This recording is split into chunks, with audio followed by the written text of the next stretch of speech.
Hello! Have you ever felt like you needed a hero to come and rescue you? This is Storytime with Josh, and in today's story, God rescues his people.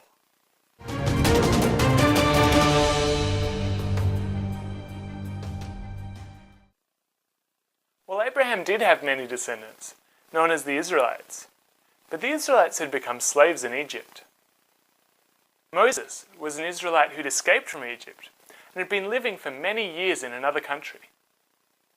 Moses was looking after some sheep when he saw a bush that was on fire but never burning up. He went to have a closer look. God spoke to Moses from the bush and said, "Moses, I've heard my people groaning in Egypt, and I remember my covenant with Abraham. I'm going to rescue my people from Egypt and lead them into a land of their own. Now, I want you to go to the king of Egypt and tell him to let my people go." Moses said, "Go to the king of Egypt? Who, me?" God said, "I'll go with you. Now go." "But who'll believe that God's really spoken to me? I don't even know your name." God said, "I am who I am. You can tell people I am has sent you. Now go." But God, no one will believe that God has really spoken with me. God said, "Throw your shepherd's staff on the ground." So Moses took his shepherd's staff and he threw it on the ground and it turned into a snake. God said, "Now pick it up again." So Moses reached out and he picked it up and it turned back into a staff. Well, alright, maybe they'll believe me, but I'm no good at talking. I always get tongue-tied when I speak to other people. God said, "I'm the one who made your tongue. I'll tell you what words to say. Now go." "Oh, please, God," said Moses, "please send someone else." God said, "All right. Your brother Aaron can speak on your behalf." So Moses and his brother Aaron went to the king of Egypt and said, "God says, 'Let my people go.'" But the king did not let the people go. So they said, "God says, 'Because you have not listened, I will turn the river water to blood.' And Moses hit the river with his staff, and it turned to blood. But the king did not let the people go. Moses and Aaron said to the king, "God says, 'Unless you let my people go, I will send frogs everywhere, even in your ovens and your beds.'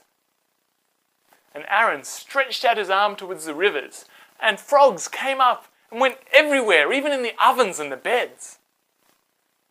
The king said, 'Get rid of the frogs, and I'll let you go.' So Moses prayed, and the frogs, they just died. But the king did not let the people go. Again and again, Moses and Aaron spoke with the king.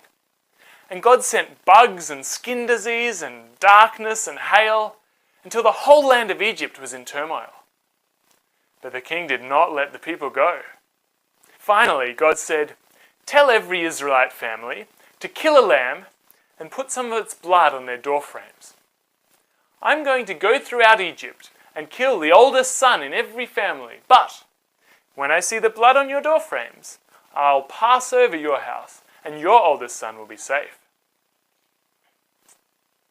So every Israelite family killed a lamb and put some of its blood on their doorframes. At midnight, God went throughout Egypt, and if any house didn't have the blood on the doorframe, God killed the oldest son. Even the king's oldest son died, and the king sent for Moses and Aaron and said, "Take your people and take your animals and get out of here." So all of the Israelites got up in the middle of the night and left Egypt and set off for the land that God had promised them. Now you might not realize this, but if you leave comments here on YouTube, I actually read them.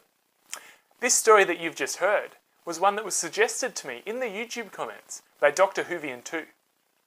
So if you'd like to let me know what story you'd like to hear me tell, or maybe you'd like to just point out something that stood out to you in this story, something you found interesting, something you learned about God, let me know in the YouTube comments, and I'll see you in 2 weeks' time with another Storytime with Josh.